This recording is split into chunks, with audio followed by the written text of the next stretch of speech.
Hey y'all, T-Ham141 here. We're going to start a short series of about 2 or 3 videos talking about how you can start homesteading right now in whatever situation you are. So come along. Today, it's homesteading in an apartment.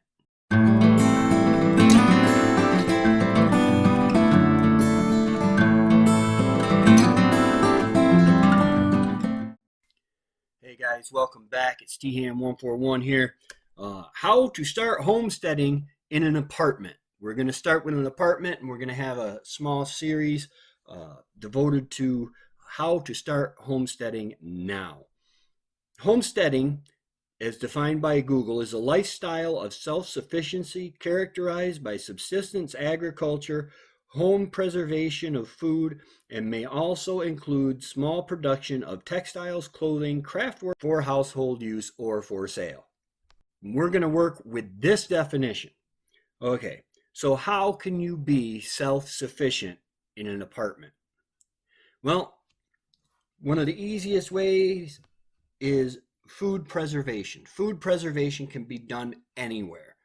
Um, it all depends on the amount of space you have. You say, Tracy, I don't have a lot of space.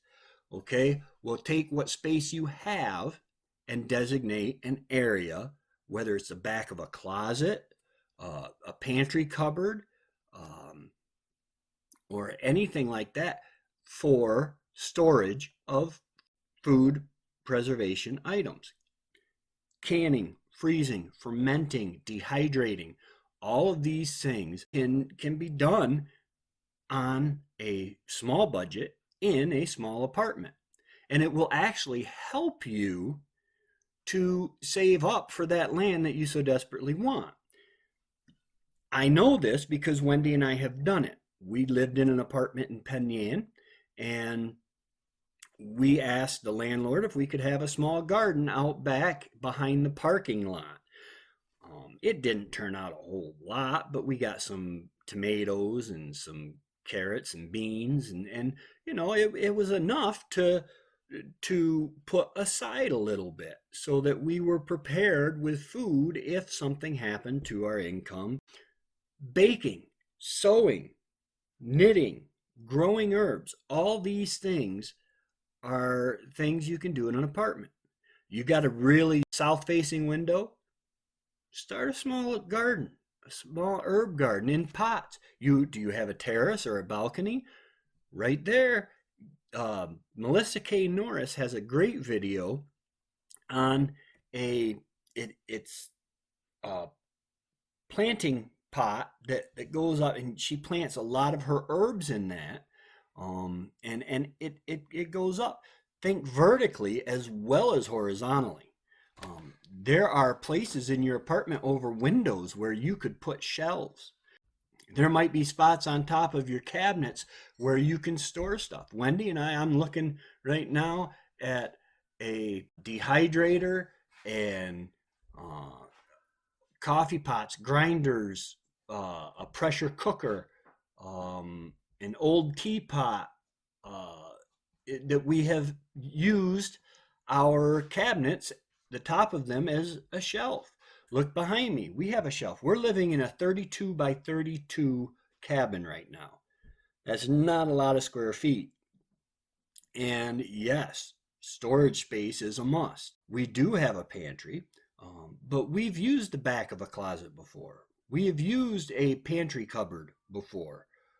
In fact, when we were in the house in Port Leyden, we had a pantry cupboard given to us, and that was full of our preserved food, our canned goods. Does your building have land with it? If so, will the landlord let you garden? It doesn't hurt to ask. The meanest landlord might say, "Hey, that's nice," and then you throw them uh, some of the produce at the end of the year at harvest time, and they're real happy with you. If no, does someone else you know own or have land that you may be able to garden just by asking them? Um, a cooperative garden is a garden, and then all you got to worry about is the space to store the preserved food and learn how to preserve the food. One of the biggest mistakes I think that's made is people will sit on their hands dreaming of this homesteading self-sufficiency life and never realize that they could have started years ago. I know that happened to us at one point, but wherever you are, there is a way to become more self-sufficient. You can't grow food? Buy bulk, break it up into little cans. This is peppers and onions. We bought it at a bulk store. And we use this primarily on Philly cheesesteak sandwiches, omelets, stuff like that. What we do is we buy this, we store it in the gallon jug, and then we will, when our stores run low, we will break this open and we will can it in pint jars. There's just the two of us. So all we need is a pint jar for the meal that we're doing or the use that we have of it. And this is just peppers and onions. We do the same with nacho cheese. That way, when I get a hankering for con queso salsa, I can mix a pint of my salsa that we make in with a pint of the nacho cheese, and it mixes together, and voila, con queso. So you can buy in bulk even if you can't grow your own food. And guys, you don't have to break the bank. We built our pantry up a little bit at a time, just buying an extra bag of beans for long-term storage every shopping trip, until you had enough to fill a 5-gallon bucket in a Mylar bag. Just buy extra rice. The big thing in storing food and beginning to prep in the food area is buy stuff you're going to eat. It makes absolutely no sense to buy a gallon of peppers and onions if you don't like peppers and onions. It just doesn't. Buy stuff you're going to eat now so that when you need them, if it's long-term storage, you'll eat it. Do little by little and build up those stores. It doesn't take long. Wendy and I shop month by month, and as we do that, we buy a little extra. We go through the pantry and say, okay, we need this, this, and this. We can't do this. This year, we just started the Back to Eden garden, and we have very clay soil. We're trying to amend the soil and build it up. So we had some things that didn't do well. Well, we had to supplement that. We went to the farmers markets. We bought a bushel of tomatoes, and we canned them up. We canned up stewed tomatoes. We canned up, and you're thinking, Tracy, where am I going to put all this stuff? In the space you've created. Start thinking vertically as well as horizontally. Right now is the time to learn and develop the skills you will need when you do get your 20, 30, 60, 100 acres. You don't want to get there and say, I have no idea how to garden. I have no idea how to do an apothecary. Whatever. Skills that you should learn. First aid. First aid is very important. Depending on where you buy land, if you're an isolationist like me and Wendy, you're going to want your land to be up and away. Medical help might be far from coming. Learn that now. Develop the books. I suggest hard copy books. Backyard medicine. This is, you can see, we use it quite often. We have just started our adventures into an apothecary. The Homesteader's Herbal Companion. Learn what plants you can have. When you get on your land, you will be able to buy these plants and plant them throughout your land, so that if you can't get to the store or you can't buy them for whatever reason, you'll have them. Herbal recipes for vibrant health. Guys, these are only part. companion gardening, all this other stuff you can learn right now, because once it's in your head, it's there. And I suggest hard copy books, because the internet is not going to be with us forever. That might be a shock. Oh no, no YouTube. Oh wow. Well, guess what? Nothing is forever. Learn this stuff now. This is part of homesteading. Learning the skills that you might not be able to put them into full practice right now, but you can start doing them on a limited basis. Learn how to make butter, bread, and the different methods of safely storing your food. You're going to have trial and error. If you plan on being off grid, uh, when you do get your land, learn the solar, the tricks, and what kind of system you need, how to set it up, and that way you will have an idea of what you're going to need to do when you get your land. Being on YouTube is a big plus right now. You're learning skills. You're seeing how other people are doing it. The most important thing is, if you're watching my channel, you're seeing people fail and succeed through trial and error.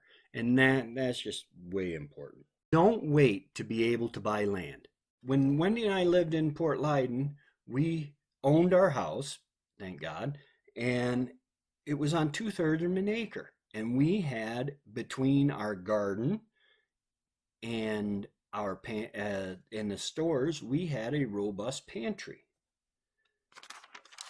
before we actually owned enough land. In fact, that's one of the things that put us into the market to buy the land, is we realized we didn't have enough. We were lucky. We were able to have chickens and stuff like that.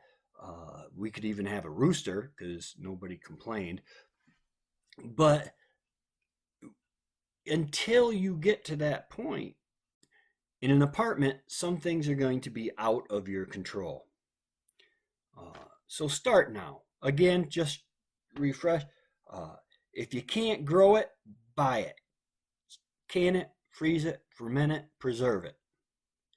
Use what you have. Learn space management. Guys, we went from a 3,000 square foot home down to, like, I think we're 1,200 square feet, 32 by 32. You need to learn space management. It's important. And the more you learn and the better you get at it now, the better you will be at it when you get your land. Build your pantry a little bit at a time. It's okay if you can only buy an extra bag of beans. When you make soups and stews, I've talked about this. Make more than you need and can them. Once you develop the knowledge to preserve the food and to store the food, how to create that space, you're 3/4 of the way there. Last March, when we were hit with a plague of unnamed origin, I went to Dollar General to get some snacks. We ran out of snacks. Oh no. And like some milk and bread and some just general stuff. There were people going crazy at Dollar General.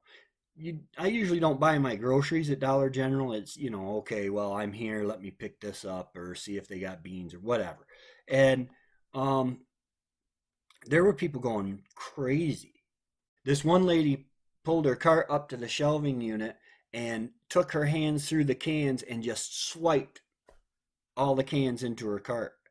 I was there buying snacks. She was in a fight for her life. She was not in the homesteading mindset. I hope you got something out of this. Homesteading, self-sufficiency, preserving food, storing food. There's a way right where you are that you can begin these things. You might be in the city apartment, you might be in a country apartment. But you're in the right place because you're looking for these things. You're looking for the knowledge. You're starting to dream.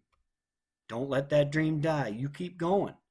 And I guarantee you, one day, you'll make it. While you're working it towards it, if everything falls apart, you'll be prepared because you'll have that mindset of self-sufficiency already.